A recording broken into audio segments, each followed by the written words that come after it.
𝚘𝚙𝚢𝚑𝚡𝗏𝚘 Le lau sasa o le whaiva Le soifua leo a matsaina Ua tini pa o le uto Malo tau sala Ua e taifu I uta Malo a fua ua maua Le atua o 𝚘𝚙𝚢𝚪 Ua sapaia whātua ele Le lau sasa o le whaiva Le soifua leo a matsaina Ua tini pa o le uto Malo tau sala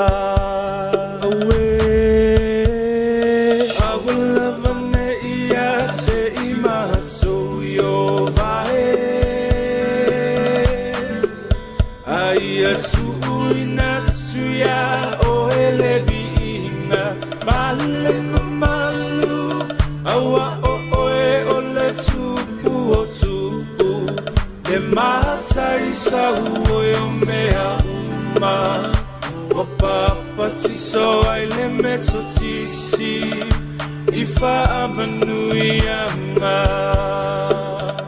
Malo ole masui Le fa'ato toilenga luenga Ole a ua toenei useanga Taunu utamo omoonga Ile faita uma ole luafe Le luafe tau sama ole alofa Samoa se isisia eia Le fua ole sa olotonga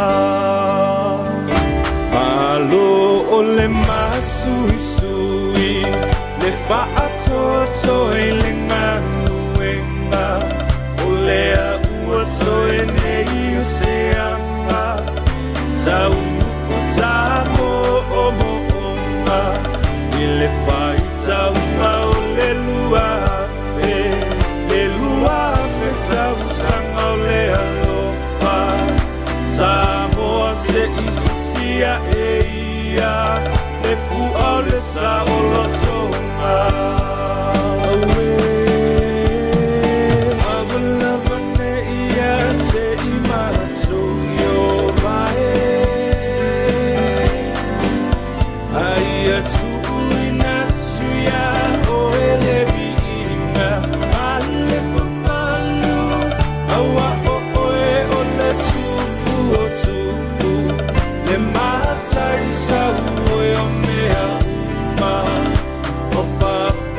So I limit to TC if I'm a new yama I will love an eia te imatsu yo vae Aia tu inatsuya o elevinga Male mamalu Awa o oe o le tupu o tupu Le matai sa ue o mea uma Wapapa tiso ai le meto tisi Ifa amanui anga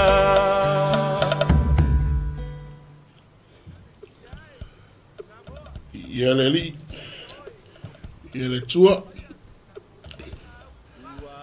Malo lawa le whatotoa, malo ron sa. Ia ua tulai mai ni le teimi le wati. Ua whaminu te aile tulai lua I aukilani no sila nei. Ia o le laumotu tonu o le tatou au nanga ma le misiona o le Global Kingdom TV. O tau au nale nei, Johnson e Wapati. Ia ole penao na au na tia te oe. E ala i tatou pokalami masani ai ia staitasi o le Laoai A Le Tupu. Ia e le staofi ia ole au te ina i tatou le talo. Ia na amata i loa lea o le tatou pokalami. Ia whaaftai tele lawa Iesu Keriso, whaaftai ia ngāpa ia vi ia oe tamai whaavau. I loa lofa, i loa lelei, i loa ami o tonu, i loa matanu o fie. Whaaftai tele tamai le soifua i le olo le malo se tino. Whaaftai lau whaamaro longa, whaaftai o whaamuyanga. Whaaftai lau whaasoa malo fua i o matu tangata. Whaaftai lau upu, whaaftai o awhiongpa ia. E alo whapena o na whaamarosia i peolo matu o langa au ona ia te oe. Talo ta matu te vi ia oe whaavau. O noa wanoa lei, o mea le lei, mea umo e saunia mai tāpenei na mo mātou. Sauni lau ona e whapenao na talatala, whaasoa ma talanoa ina lau o whiongpa ia. Ia mātou te mana umia lava o Iesu Keriso e te fisosoani, e te whaamatala loto. Ia ma e whapenao na i anga lei alu, awale alu he lau upu, anga lei fo isi o mātou atunu pilo Samoa, o i lava sesi, i moa maile ni whaasoa ma ni pukalami. E whapenao na ngalue le mana runga pa ia, whamarasia i se loto i se nganga, whapenao na moa pere oli au ona i mo oi, talo tamā, ngā lei pokalami nei, misiona, mātou mana tua foi lau au auna, ua mātou le mafu tele ni tūla le aso. Sunga i whiangainga i a Rev Whaunu Taisia, mātou te talo tamā i lo au whaamaro lo au whaola i lo ola vea. Whapenana pa ia tulu au whaamaro lo i lea te ia. Lona tumba i se o le lofi ona mai, whaafosia lona malosi tama. Fua ina malosi tinu, penana leo sawina o ina malosi anga o toto. Anga leita mai whaltua me se whanau. Whamanuia mai e tamai matu pukalami nei, a mata e se o lona whaiwina. Mangalo i matu o matu semo matu whaleto. I e tamai whavau lawa. Amene. Ia ia le tua. Tonu whamoe ua o le ua langa whaatasi manu ia mamalu o taeao mle asu mlinga lua. I le alofa whaafowina ma le pule whaasosoa o le siri ese le langi. Ia ai aveia nei tula. Watu e whaatalofa ma whaatulima o le polkalame o le Laoai A Le Tupu. A talofa toi Samoa le atu tofi. Mai lava i maunga tele se i pa ia maunga iti. Ia o pa ia sautua fafa mau maru sautua o Samoa. Ia o le ale o iei se whamtalanga leo auna. Ia e o te whiwhie whaatalofa atu mau wholofa atu. I tua ala wao sina. Le ngata foi lea. O wom paanga masani o le o nanga le misiona Global Kingdom ma pukalame o Laoai A Le Tupu. Ia e matua ia le tuu i le au whainga luenga tofe le tua. I ona tūlanga whaalupe, talofa lava. Malo lava le onsai, malo whatotoa. Ia i whi au matiute whaiwalo whilima o le nei aso. Ia e vi ele li iwa mau fo ile nei awa noa, ni lau. Ia whapena ona o una tue e te oe. Ala i upole atua i pokalame o Laoai A Le Tupu. Ile whawhine whangaroina ia. E uso fo i olo matu wawalua i pokalame o Laoai A Le Tupu. Olo ngā lua mai loi i le laumua o kilani o nusila nei i Wellington. Ia o le ai o matamatangi malosi ia malo lava malosi tau sunga. Ia le li matango fia pokalame peona ia ile afiafia le aso mafua. O le tusi munbulini e Sarah. O le toe e aso wani o la whaasoa ina le tusi lia e Sarah lo mta upu sifuru. Ile mta upu e iwa le whaasoa iana au na le aso le fefe la sangfua.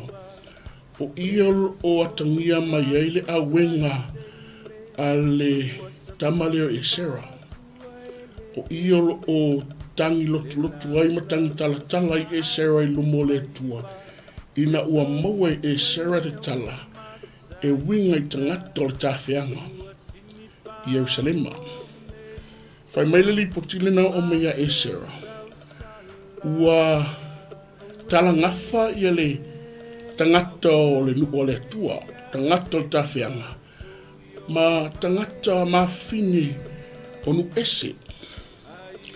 O se sori ngā tula whono, po se anga sala le ilumo le atua, e tu sai fo I ma o onga fo I ilumo le whenga inga tuai. O le ala lea na whapena na tangi lotu tuai, le tamo e sera ilumo le atua. Ono le anga sala, a tangata o tawhianga I Jerusalem. Sai tāmpini amina. I le mta o pula se fu. Ua whaautuina ai, e whaasoa I le nei tūlama le nei asu whapea. Sala iuta, tonu itai. Sala iuta, tonu itai. Mtau, I le whai muambua la wala mtau pule e se fu, e sera. Olo o whaailoa mai ai, lea wenga lea tamo e sera. Na talo ai ma wala awa tua I lumo le atua. Ma tau anga sala ale nuku. Sa whapena ana whapa ufa hori tama o e sera I le whale o le atua. Ai ese me mana iana ina e whai upumongua. A o tuai le tamo e sera. I lumo le atua ona o le nuku. On o Jerusalem. Ai whai mai. Na whaapoto mai Israel to a tele lava. O tane, ma whawhine, ma tamaiti. A wāsa whetangi silenu. Ile tangi tele. E iai le o lewa ele shift lewa o matou. Lewa wa ayuna morima wina I whai upumambua. O leo pese I ua whapena o nalangona I Israel, nalangona I tangata Jerusalem. Ua latu se ilumo le atu. Leanga sala lea lena maua mai e sera I le ripoti na au mai ni ta upo iwa. Whai mai wa tala ngafa tangata o tawhianga, tangata o Jerusalem, sai tāmpini amina. I fia whawhine onu ese. A o tangi la tamalea matu I lumo Iova. A wale nuku o le atua. Whai mai ua whaapoto mai le nuku. O tane, o whawhine, o tamiti. Ua whetā nisi whaatasi ma e sera. Ile tangitele. I aleri. E sele tā ua I o le tangata I tūlu mo le atua. Molo na ainga. Molo na ikalesia. Molo na malo. Awai e atangia mai I. O le vaenga tonu lava lea le whai e sera. Pleading and interceding for his people. For the people of Jerusalem, the Jews. Lewa tu tangi oro tamo e sera. Whainga tawa ngā sala le nuku. Whainga tawa sori tu la whono le nuku lumo Iova. Whainga tawa tu ua le nuku. Polo inga ma tu la whono a Iova. Ina ua la tu to sinatu. Ma la tu whai a whawhine o tangata onu ese. Ma la tu a wā matala ngā whai. Ma maua I tamati. Sa whaanoa noa le tamare. Ona o le matawhai yoi lava ia e sera I le tawhianga. O le tūlafono. A o le tūlafono. Whamanatu I toi ina ma tangata mātua le tūlafono. I le malea. Ia o ina I whanau lalo wao lo tuputupu ai. Tūlafono Iova. ai pangale o se tala whaanoa i le ngango e sera. Ina ua au mai le tala. O lo o whai e tangata toli ta whianga le angsala. E pe ona la tofi no fua iai ma whawhine on isi. Ta ua i o le vaenga le whai e sera. O le tangata im whai ona tū i le vao le atua ma ona tangata. O le tangata im whai ona tū ma alanga ma whape atu i le atua. Wha mangalo anga le leima tu wanoa i o tangata. Taimi nei le luka o le soifuanga ma le wholaunga mana o miani e serek tono aina. Mana o miani e serek tono e kalesia. To tono mafutanga. To tono whainganu. To tono whaingamalo. O e o lo whapena o na tu i le langi. Ina ia alofa ngia e le atua. Ina ia i le feiva ma le alofa o le atua. Una tangata. Peo vaenga le feisa. I le fai upula e lua anga i le wha. E se vaenga maana ia le i o nala fai muambua le utatu wawa ai ai. Na tatalo e sera. Awe matangi tu i lumo le tua. Aina tō sina mai e tangata i tō tele lunu. Na langona e tangata i tō tele. Upu o talonga e sera. E sea, tangata e tangi mai tono loto. E moni lea ngani. E moni lea wenga i lumo le tua. I le fai upula e lua whan mai na sawa le tangata leo se kania. O le atali i o ielu. Ma whaapea mai ia e sera. A o tangi e sera to tuli lumar whale iova ma wala awatu i le tuele tala. Mai tamale o sikania. Uanga sala i mātou i lo mātou atua. E vai. Whai moambua, whai mai wa. Whitangisi tangata i to tele i selema. Wala tulangona. Ai whai mai le whai upe lua. Ai ele tangata wanga i mai wau Sofia. Wai alangona. Pamea. Wanga sala i mātou i lo mātou atua. Ina ua mātou whai a vai fine ese mai tangata le nuku. A ole nei. Ua iai si whaatua tuanga mo Israelu. Ile mea nei. Praise the Lord. A o sisi iai lima o e sera matangi tu i le langi. Ai sauli tangata le nei a sekania. E sera se ua matuanga sala lo matua tua. O le matuanga sala ua matou whai a vai fine o tangata nu ese. Ai e iai le taofi e sera. E iai lava le whaatuatuanga mo matou nei. E sene mana i o le tautinonga le tamale o sikania. Mua ua mawhai e sikania ona i tautino mai. Mai e talia ina i oe e moni. E moni lava e sera ua matuanga sala i le matua tua. O le vai tau nei ma le vai taimi nei le luka le fōlanga. E maua na ngatai o tangata whapea. Tangata ua i loa lai sase. Tangata ua i loa wa sasi, wa whaina. Ai le mana o i tautino. Hallelujah. O le sue ngatai o tangata whapea. E sea, langa i tupu a tangata i ero nei ero ngona. E tupu a tangata i ero mai luna i ainga. E le fia to i lalu. A o fe au lewa a mai se kania mo tātou la soni. ua ia tautino ma whapei foi lona loto. Ua mātou angasala.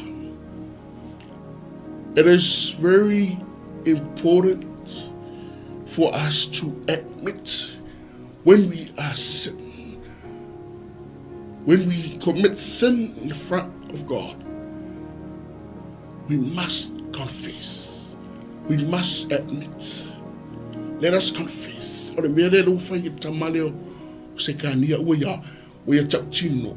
Tautinonga ma tutono le loto.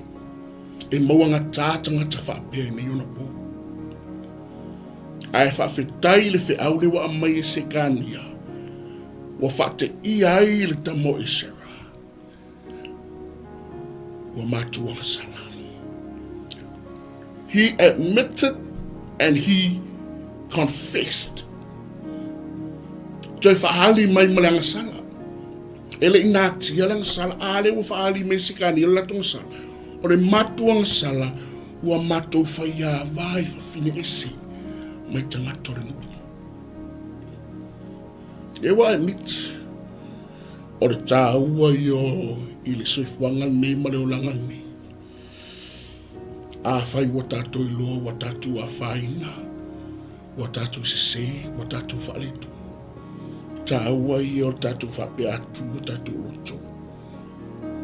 Ua o se. Ua o wangasala. E se au. Malie maia. Pa mangalo mai. Ioe se lava. Se lava nitu. Wa sala lava uta. Peo au tu o tatou. Fa soa. Sala uta. Tumita. O le tautinonga, it is confession.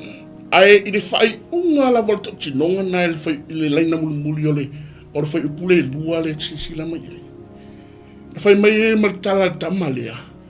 Ua iai se whaatuatuanga mo Israelu I le mea nei. Wow. O le tala noa le tangata ua moni lava lona loto. Ua moni lava le whamola loino lona loto. Ele ngata ua ia tautino. He admitted and he confessed. And he also said that he knows there is hope. E ia re whaatutuanga mo Israel. We know there is, even though we sin, I know there is some sort of hope there for us. Hallelujah. Praise God. Isaiah. O le tala noa tangata I malamalama I le tua ona tua a. E le malamalama ia tua ama o tangata I o whawhine nu isi. Ai malamalama tamo le sekania. E iai le whaatutuanga. Tautinonga ai sawa I mani me ta o le whaamaro si au. Praise God. E ui ia ingo matu si. Ai o te loa ma o tarito. E ia se whaamoe o lo whata. E maua se whaamoe. E ia le awanoa mo Israel. I nei mea.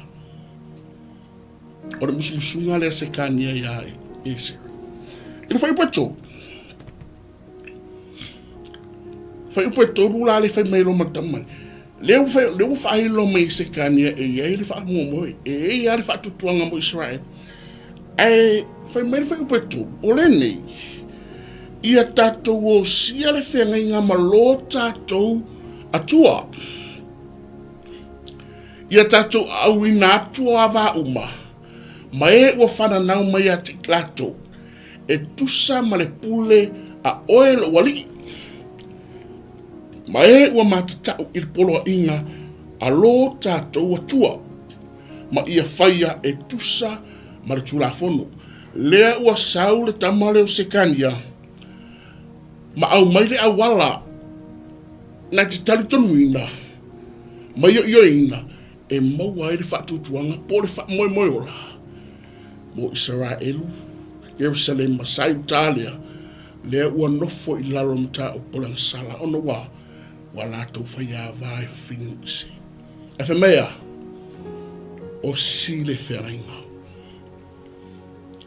O si le whengainga ma le tua. Praise God. O le mana i el tangata e se i loa e se. Ai toi loa le whainga ai toi whaasao e se lea. Pe o tamo sikania. E Sarah, mātu te mana o mia ina i o sia le mātu whengainga ma le tua.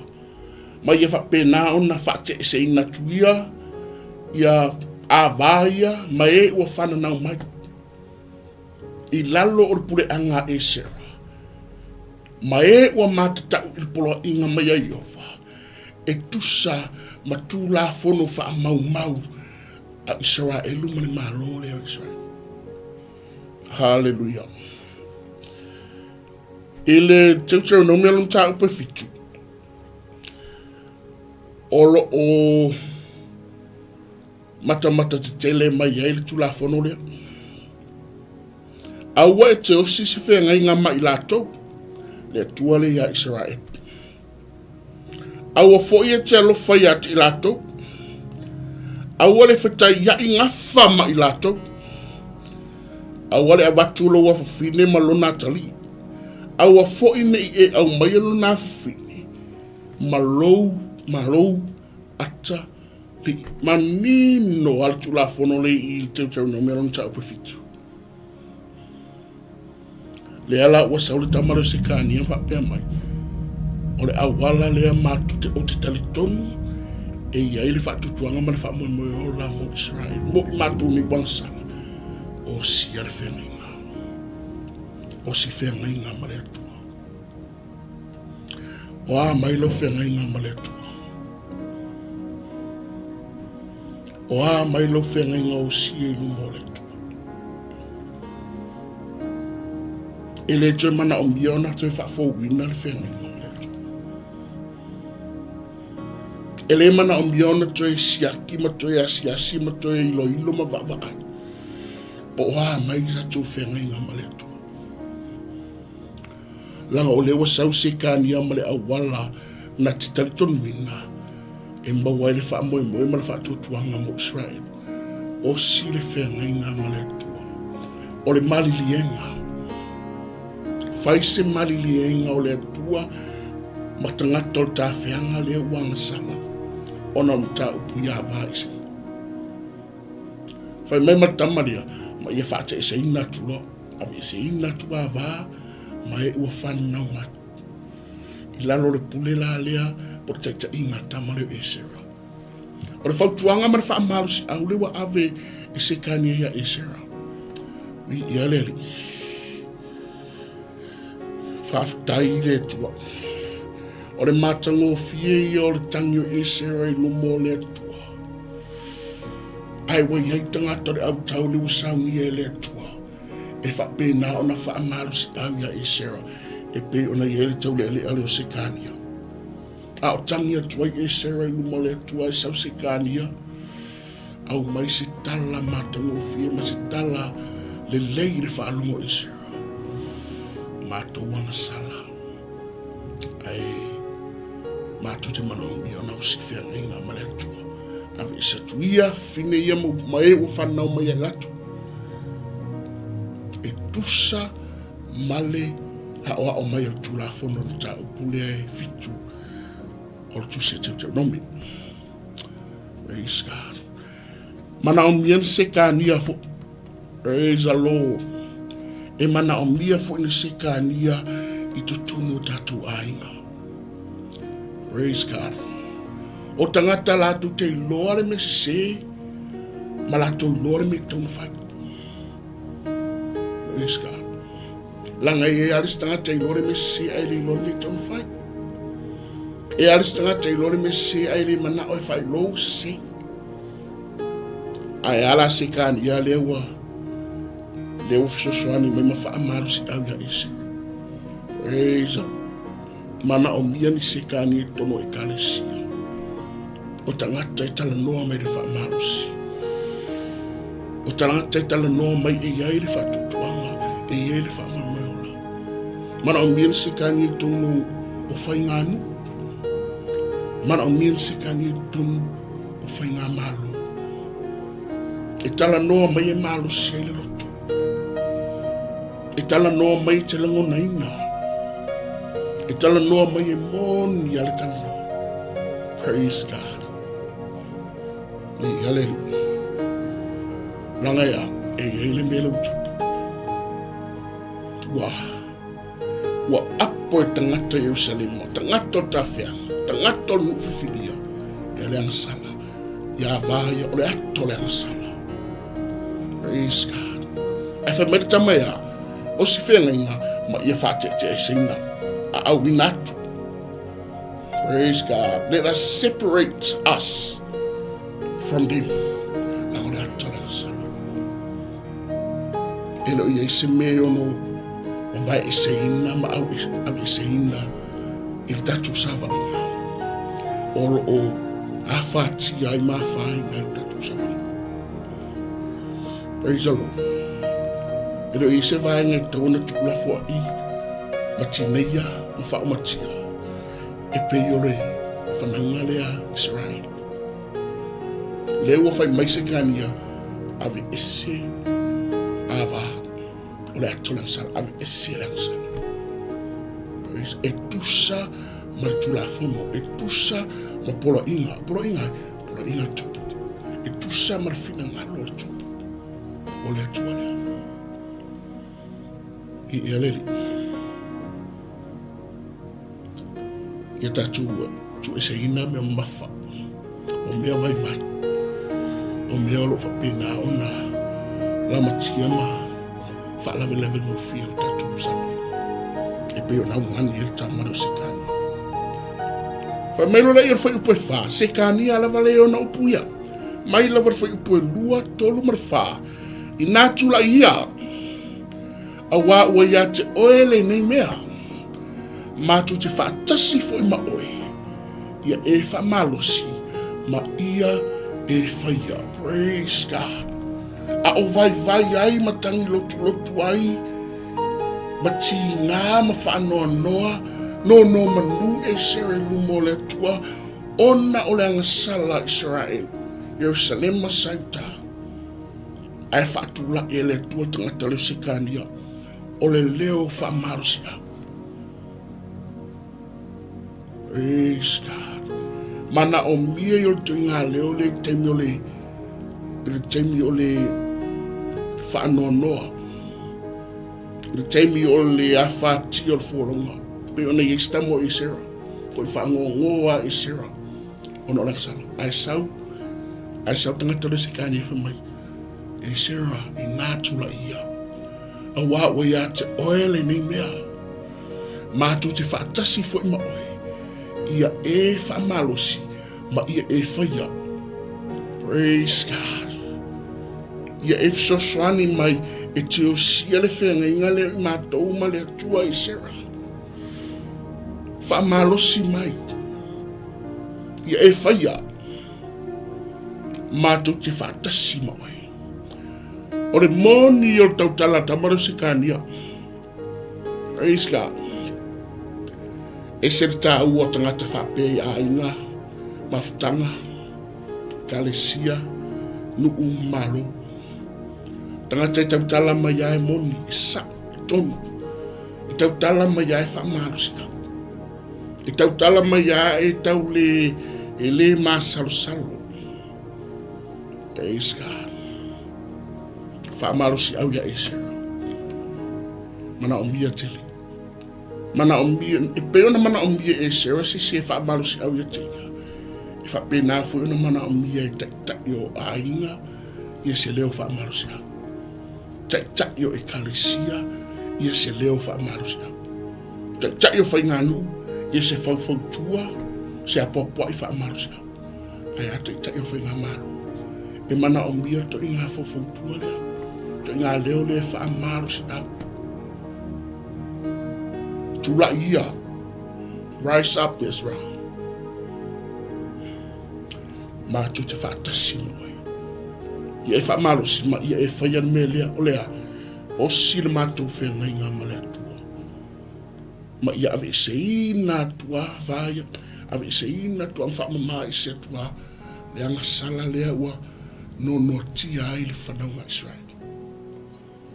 Hallelujah vi eletu. Praise the Lord.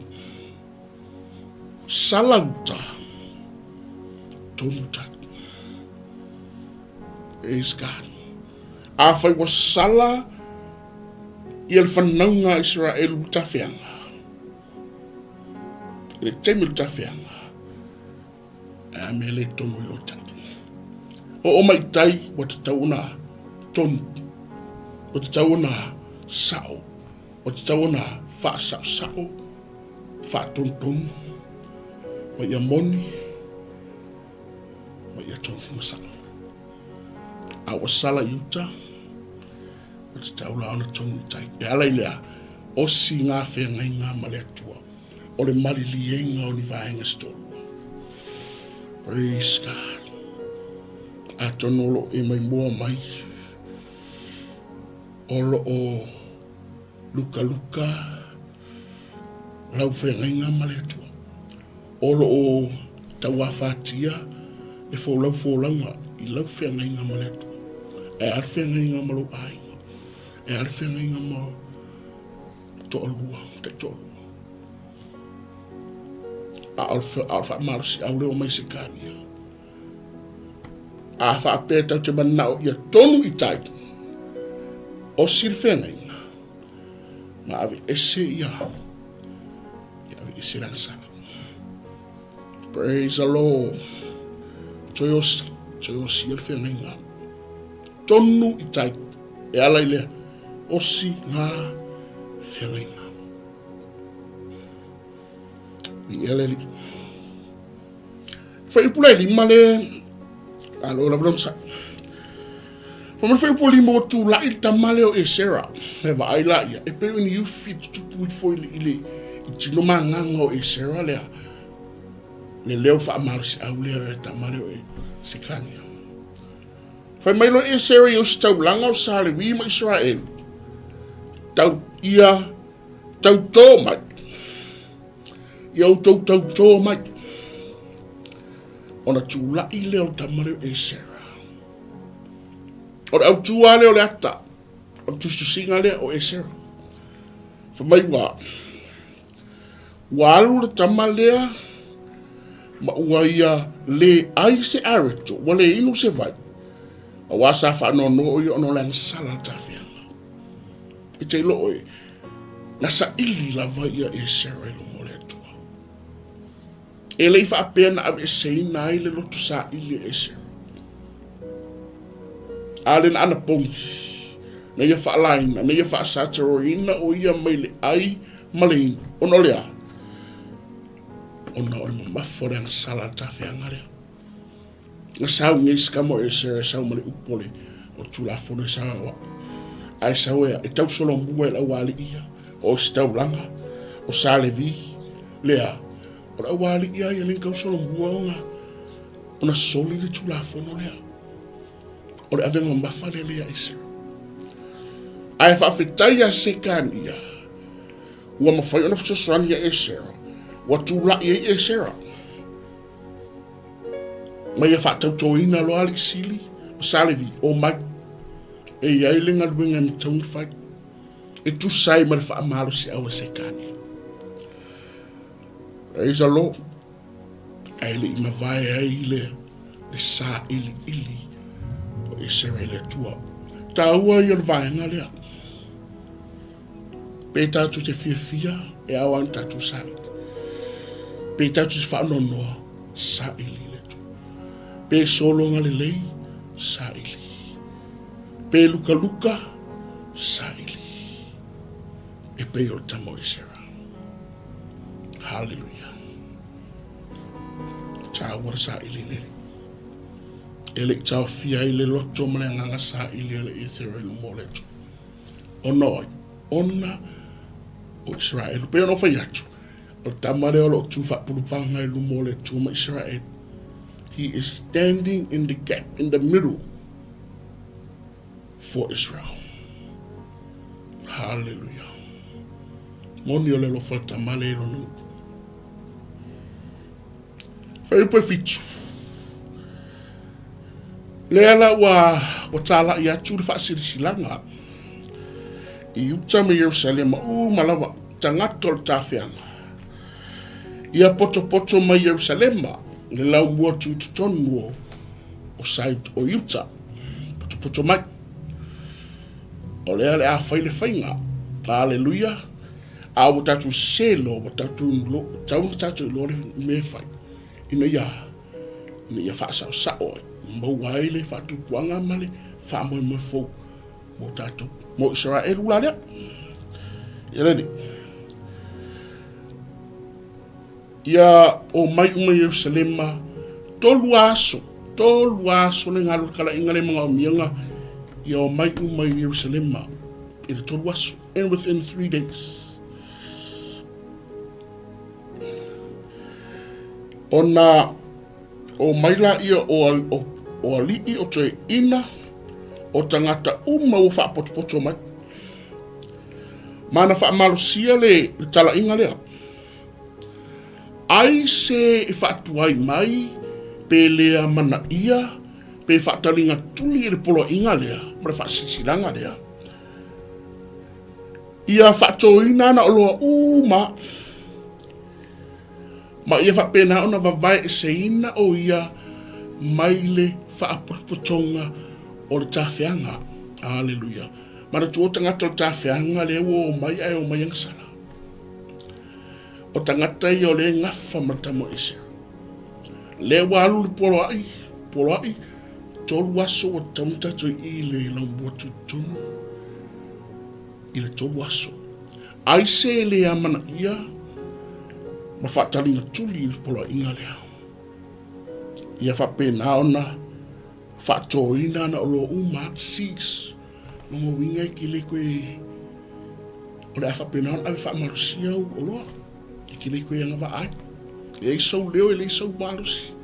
Koe moi o loa. Ele malea, whe mai. I whapena ona vai se ina oe mara whapaputonga. You will be cast out. Hallelujah. E le ta ua oe si tangata o ta whianga. O le a awe se ina oe. Ia le. Ne upolo a ia le. Ne wara poinga. No inga li koe esau kofi, li koe ia sau leo ma sau sau. E li koe esau a ia i le. Whapaputonga leo ta whianga. Pe a e le amana ia. E polo a ilea. Le ngā rua awe whi awe o mai ea. Se i tonu tai. Lewa salauta. Ka mana onga o mai. Se i whaasau sao ina ia. Tonu i tai. Hallelujah. Ona whaputu leo tangata malawa. Pini a mina Jerusalema i aso tonu. O le iwa leo masina o le aso los fulu le masina. Sana nofo nu ili malai lumo le fale o le atua. O te mu ono le nambia a toa ma timunga. Le o mai tangata. Airi o le stolu ua langona e tangata. Wa langona e tangata le polo ilea. Hallelujah. Wala tau whatawa ina le polo inga lea. Wala tau iloa, wala tau se. Wewa ai mani. Wala tau langona. Ala le o mai. Wala tau whapoto ile malai i Yerusalema. Ia le ai ene mele tupu i ua uto o tele mai tangata o le mawhaitau ia ai wata ulu foi wanga ai ngore kōrua aso polo inga lea e whaangai yo iai leo singa whianga inga lea ma le wha maina lea a le wo mai tangata wala ngona i tangata latu si o le mana i o tangata e wha alongo malangona e whaalongo ma whai. E whaalongo ma ana. Whaalongo mga wai.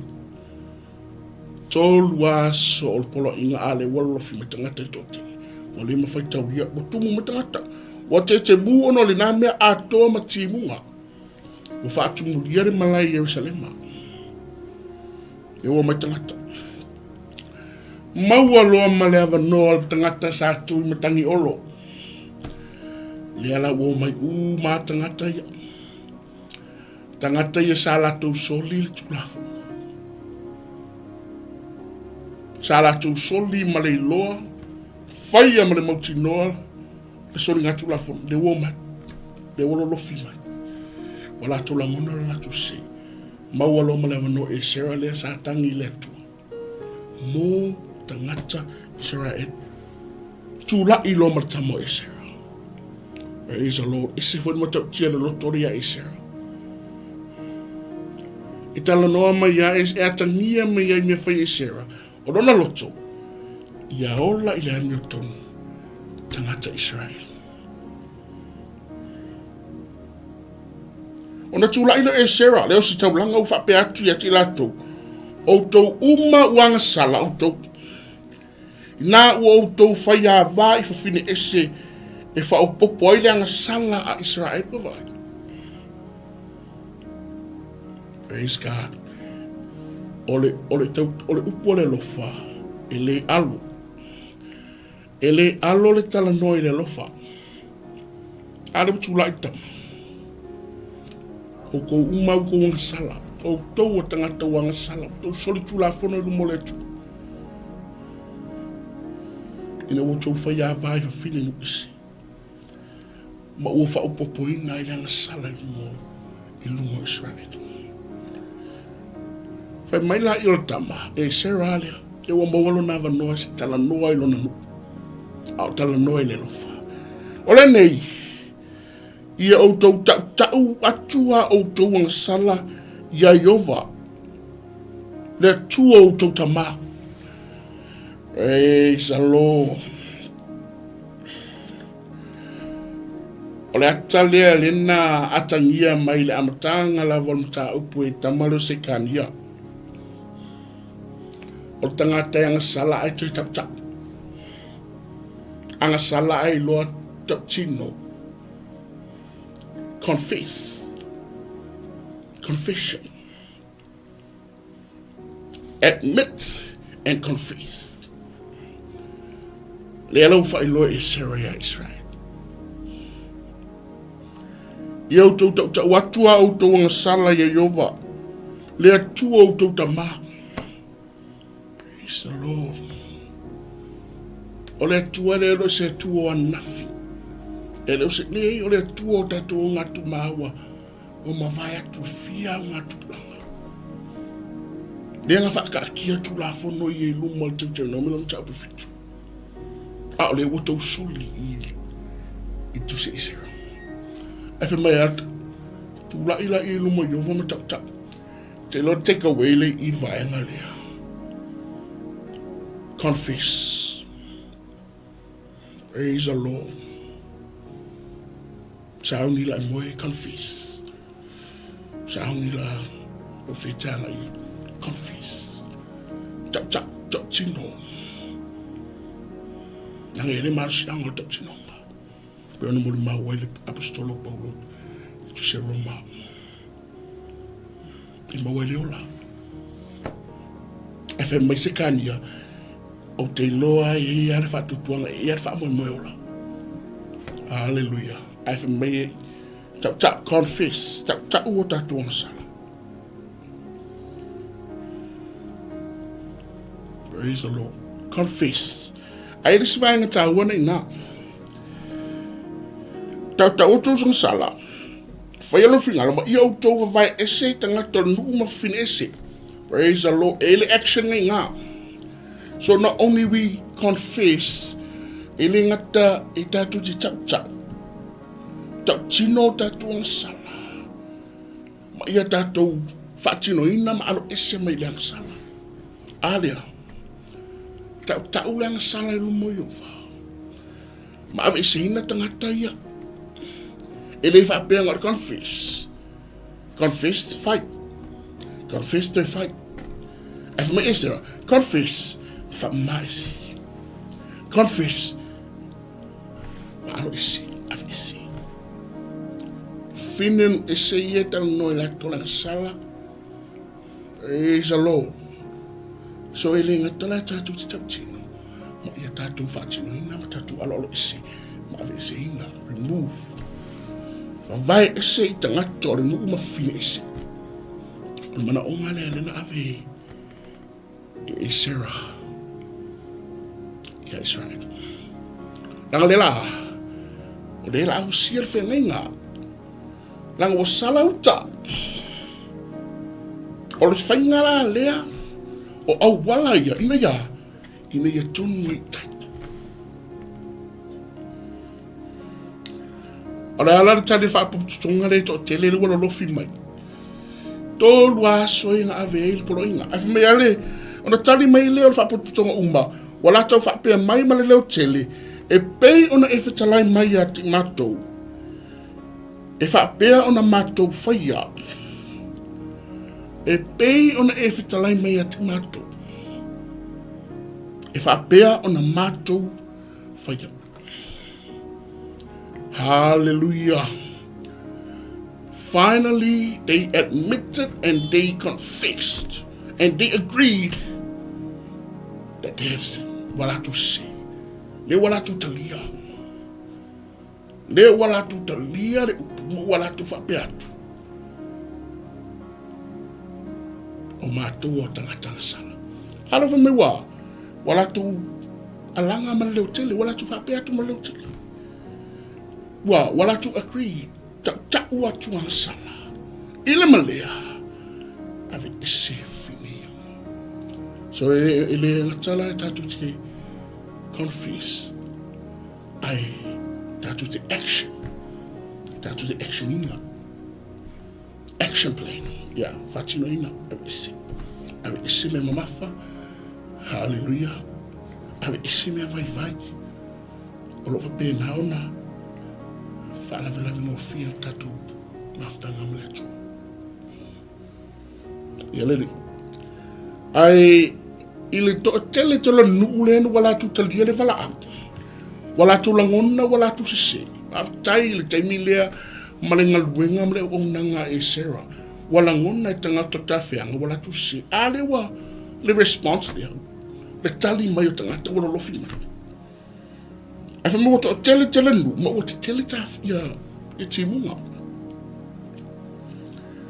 Wale ma fayo na ona faya ngal wenga a ustaulanga salvi. Langwa ko kelele ko malo si mai wanga. Ai ngal ko waso inga ave pro inga. E ila le vai ngal na faya na. Is the Lord. It is suma fa. El exception. Wa ali liu to fa. Hallelujah. Langa me foi mer poto. O le wara ko kele me ka o kele ki munga wa lo warta. O fa tu dire malai o sele. Ile foi po suma fa. Na yele por me ta ole poto ile tua. Ia to fia matu ali ia fa putu tonga umba. O ila to uma foi o ia matu ai. O o fa ia vai finish. Yo mai la to yo na po atu. Ma ia fa tasi mai la to to ina le ai. Mare ai a to ma fa masino ia. Se ia liu ese ai ia te matu. To sa tele o lo matu tua. Ona o le nei mea. O leo tato ilo umale wo mai tangata tari alwala a. O leo to fia i ali o whamasino o ali isi. Mai lea tu ainga mle tu ainga eo mai a. Mai lea ai ma lea ai eo mai. Ina io mai. E tu ilu mo yova mo lato au ainga. Praise God. O le loto ale mea sinita we le tua. Ale loto le ana no lofi mai tangata matali atu I le atua. Alanga o le ua I ele mo tupu. O kele ki mua. Yele li. Mana langolongo ina e Sarah e manatu le tangata ia. O mai ele kisili whamasino. Mai lea ai ma lea ai. E tutulu mo yo whamo tangata ni. Ele o to fina manu tafa yoyo. O ta yo ainga. Tui matangi olo mo lo na ainga. Aleluia. E le o tofina o le tama. O le tina. O Laoai. O Laoai. E le o tofina o ta i o mai o nu i kalesia. O tangata o lo i lalo lo vavai. Hallelujah. Praise the Lord. Le o fai tofi fa ta ta. Tu ilu mole tu mo Laoai. Tofia ila i o tangata e fa pena no mai e fa wa wina ma. Ta pena ina ma sau ninga lea. Sau ninga lea sa konga kolu aso. Ai wale ma fai na fai le tolu aso. I lunga i fai upo iwa fai mai. O le iwa leo masina o le aso e lua furo le masina. Na o mai e tangata. Aleluia. Ona whapotupoto mai leo tangata umo i utampini amine i le aso tolu. O le iwa leo masina. O le aso e lua furo le masina. Sana nofo nu umai le malai i luma o le atua. Wa te mu ona o le namia. Ai o mai. Wa le mawhai taulia le tō telo tangata o mai. Talia le wala au. Ma ele i lava so i tolu. Praise the Lord. Ele o tali leo tausanga tamaro e sera. Ele i mawhai e tangata ni ya se tolu ona tutuma fa pena ona o se fea ngai tangata ni lumole tu. Yeah. Ele lofi mai tangata lofi mai. Talia le vala au. Ole ator sana. Ole ator fa mola. Ole ator tautinonga. Ole ator le moni ole loto fa mola. Praise God. Na i tangata ntofi e fsoswani ya isa. O staulanga salevi. Onore nupe totele. Fai ula i alum ta upu. Wa fai e whape fo i tangata o tafianga. Sava vai se ina e seralo staulanga mamatai sire tu sama ainga o la tu tamaha. Ya. O i lato uma foi uata ua lato ingoa. Wa lato no foi lalo foi. Ile aso mo mua o le masines fu. E su e ile namia. Ua lato whai wina o na su e tangata uma e na whai a vai fine ese. E rorua i aso o le masina mo mua pewa ai lai. Whautale i le umilia. Aso mo mua le masina ese fulu na a mata i lona i ilo tangata i malatu ainga. O alisidi o whamsino malatu i tu ainga. O e wa faina ma ua latu se mang salam sori tu la fono i lo mole tu o tangata o tawhianga. Ai whakua umanga ilo ma whapena ona whaita wina tangata ni i le urua yaso le masina mua. Ele tolu aso, ele inga whati ele tolu aso lea. Ona whatino ina le ngalu ingare. Praise God. Lea lea tala uwha ilo mai i. Le ngate wala tu tauti. Ai wala tu savali ai. I wha maoni e ala ilea o whai se ina. Eliminate. Separate. Okay, we have to eliminate this. Le o tato i loa o le mea le mafua inga whapea. O i lea whai nai le foronga. O i lea whai nai le whenga inga maletu. E la leito na isi. Ilo isi. Wawa ai. Ilo. Isi. Le na whai ita mai. E sera ma taitaini. Se i wha mamale ta whenga. E le ngata na o tauti. Ai hao anu wha mamale. Esta ole vaenga ta wana. Tau. Ia whai o. Praise the Lord. Pai mai lola i o tatu au tu. Wha umai tatu le so nama wha so le whiwhi. Salauta. E pei o nanga salai. Al ta whianga ino walatu. Whai a vāman no whiwhina no isi. Soli tu lafo. Polo inga yofa. Tonta. fai se fai ngai fasa sa le ia fai ia tom tai kia ola tai ia se fa mo ola tai ia se fa tu tuanga mo tai. Hallelujah. E ala ilea le ngata tau tina ar fa tina sa fa isi ino isi fai praise the Lord, praise God. Ave isi yo fini atolang sala sa mo mo fa fonga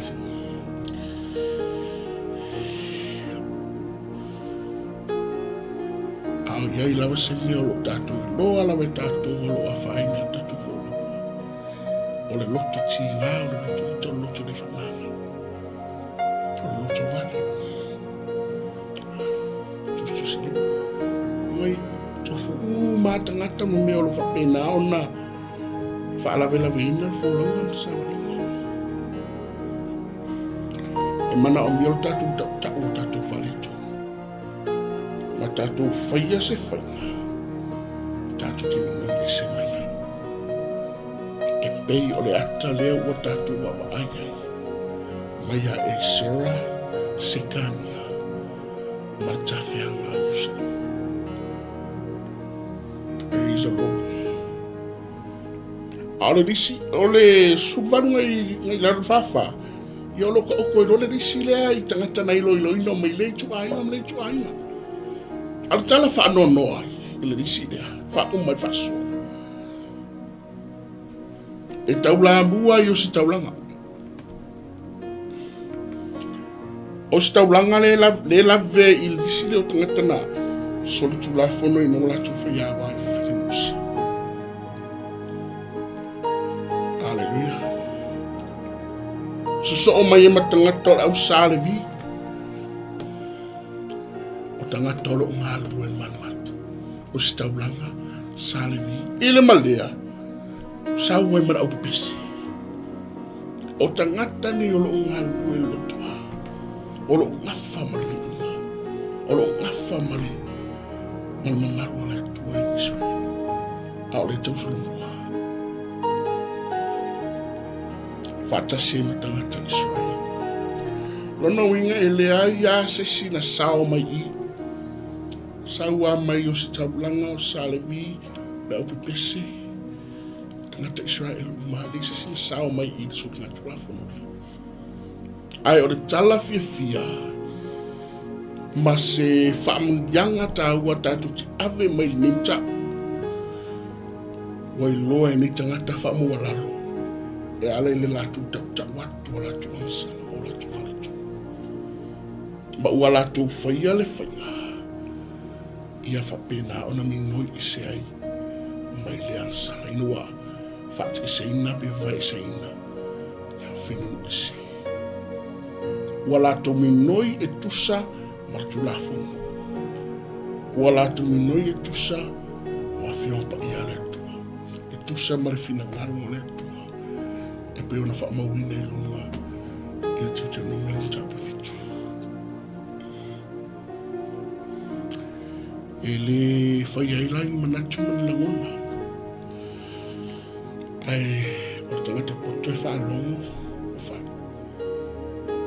ai tātou whaangahia le nini tā upu whai male sona tātou ola wala wina tātou ola tamu whai whai e Sarah whai mwhate ta inga lea te tātou o le tangata e moni lona alo whai lona nuku pio Israel moni o tātou alo whai tātou ai I mafutanga, I kalisi, whai ngā nuku, whai ngā malo. Tū I matangi olo a wata tu ainga, I kalisia, mafutanga, whai ngā nuku, whai ngā malo. Hallelujah. Sa ili, ala au le tua, au ngani le tua, o le atu le tua. Tato mai a fusele sona tāua mai a sikania. Ia I loa whaamolalo awe loa se tatino o se. Ma ia whai ma whaamalu si au le se usu a tangata. Whai ma whaamalu si au lau tata. Fai me whaamarusi au I e olo momuani. I au wala mai e le marusi I whaamarusi au. Ma I e loa le me e ao na fai. Ina ia, so e whaafo wina ai ma tonu tai. I Israel. Ia mai e tātou whaia se whaateta inga le lei mai tangata o tāwhianga. Whaalongo, langona, talia, whai, ustai. Ave seina. I le whengo whia kā kope a pēr ko whamei divorce ave ese roa ia awa I ona pō. E ka pawai kasi umaare sila sila I tula whono I ova. Praise the Lord. E le whaia e la se manatu sis. Ai tau la I lava I lea. I poloa inga o lo I tula whono. Langa poloa inga me tupu. Whamanuia le tu e lo whina ngalo sa moa. O le lisi atoa le iau te le malaulau na tu le lisi lea. Ai o le lisi lea lo tato I lo mai ai. E le ai ase tangata I sao mai I le tulafu. Mai le angasala lea. Na kōsinga maare au ali ia. I whawhinga no isi. Hallelujah. Whainganga ki apulu. Whātosinga na tangata. E mana I er wawaaru. Au talu atu. O tala atu. O ta o toi le angasala. A tonu ma maa I er wawaaru na ustaulanga o sale vira. O pese tangata Israel ia. Tamata I fo ia no isi. Ai lilo I manatu. O ta o toi le angasala o no tulafo no usuri. Whamanuia le tu e lo whina ngalo sa moa. Amanuia fo I le tu e le misiona neima le au nanga. Whamangalo fo I se leo se le au nanga. Se tama whainga ai. Nano ta inga lava ia whaasole upo le tua. Ai anga le me le tua. Ai te rore la talo e whai uta tupu kalami ni Yesu. Aftai tama, aftai sukariso, aftai ngang pa ia. Ila upu lo afiong pa ia wa whapena ona. Tala ma whaasoa matu wa whaaya. Wa mai e fo se le suna ka ua o sea o onga. Manino ma le mauti noa mo matu. Tāpena ina I matu mo e. Tāpena ina I matu walwala wina ma le o nanga. Matu savali ngai ata. Whamanuia mai ai tama. I o tangata sa mo se matu atu mo pele. Mai lawa I ona te tai. Au whai ngā ruenga. O tangata lau te le iai lau whamuianga iai lau file mu. Fusia I matu mai le. Alofa marife alfana. Whamanuia ai tama. Te tai o kalesia. Whamanuia ai tama I so se ala ata lava lo whapena o tala ina tala leo lo malo. Lungu putu whailanga.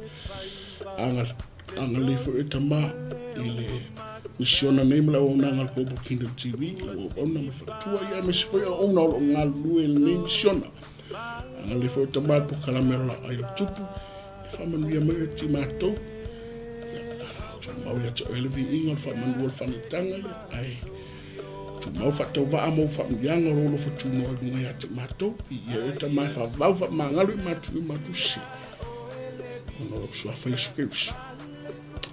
Amen. Ya, se foi uma Emmanuel Sambo. God bless.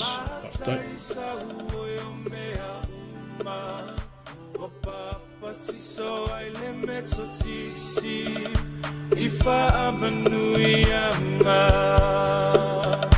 Malo ole masui sui le whaatoto e le ngaluenga o lea ua toe nei o se anga tau nuu tamo o moonga i le whai taunga o le lua fe tau sanga o le alofa Samoa se isisia e ia le fua o le sa o lotonga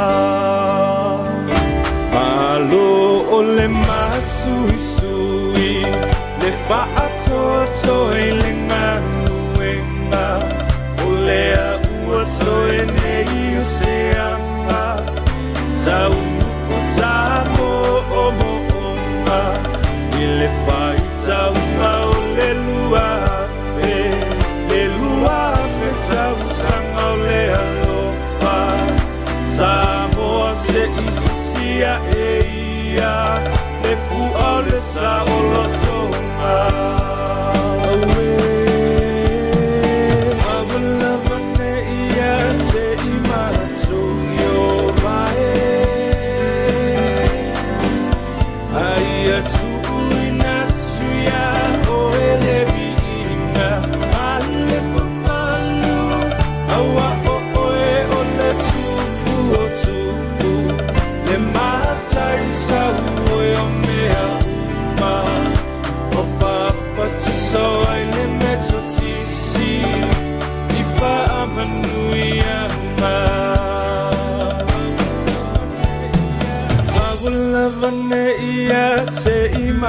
So yo vae Aia tu inatsuya o elevi inga Male mamalu Awa o oe o le tupu o tupu Le matai sa ue o mea uma Wapapa tiso ai le meto tisi Ifa amanuianga